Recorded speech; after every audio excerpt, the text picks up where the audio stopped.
पश्चिमी यूरोप की जलवायु के संबंध में निम्नलिखित कथनों पर विचार कीजिए। देखिए, ये भी भूगोल से प्रश्न आया है, जलवायु विज्ञान से। जलवायु विज्ञान बहुत ही महत्वपूर्ण विषय है भूगोल में। तो इसमें पश्चिमी जो पछुआ पवनें हैं, उसी कारण पश्चिमी यूरोप में वर्षा होती है। पछुआ पवनों का विस्तार जो होता है 40 अंश उत्तरी अक्षांश से 60 अंश उत्तरी अक्षांश उत्तरी गोलार्ध में, और दक्षिणी गोलार्ध में भी इसका विस्तार इन्हीं अक्षांशों के बीच में होता है। और ये पछुआ पवनों की जो पेटियां हैं वह मौसम के अनुसार खिसकती रहती हैं। यदि ग्रीष्म ऋतु है तो ये खिसक कर उत्तर की तरफ चली जाती हैं, ध्रुवों की ओर, और शीत ऋतु में एक खिसक कर अपने इधर भूमध्य रेखा की ओर चली जाती हैं। तो खिसकाव होता रहता है। तो पश्चिमी यूरोप में 40 से 60 अंश अक्षांश के बीच में वर्षा होती है।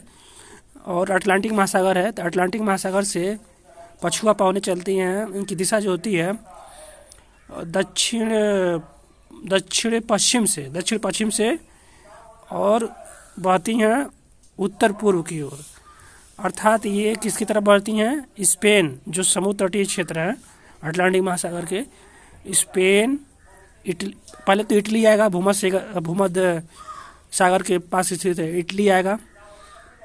इटली के उधर आपका स्पेन आएगा, स्पेन से सटे पुर्तगाल भी आएगा। पुर्तगाल बहुत ही तटीय क्षेत्र है अटलांटिक महासागर का।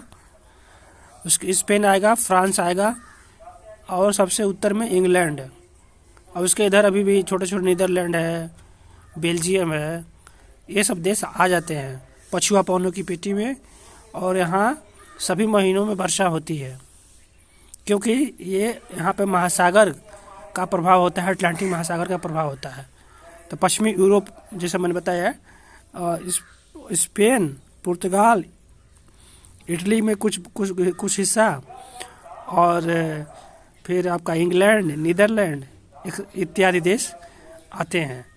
और यहाँ पर वर्ष भर, जैसे मुंबई में वर्ष भर बारिश होती है, क्योंकि मुंबई है अपना महासागर किनारे है, अरब सागर के किनारे है, तो इसलिए वर्ष भर बारिश होती है, शीत ऋतु में, ग्रीष्म ऋतु में, सब में। तो इसी तरह पश्चिमी यूरोप में भी सभी महीनों में वर्षा होती है।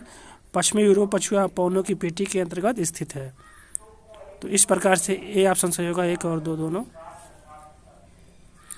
आप अगर प्रश्न समझ में आया है, समझाने में अच्छा लगा है आपको, तो लाइक करिए, सब्सक्राइब करिए अगले नेक्स्ट वीडियो के लिए। Thank you for watching.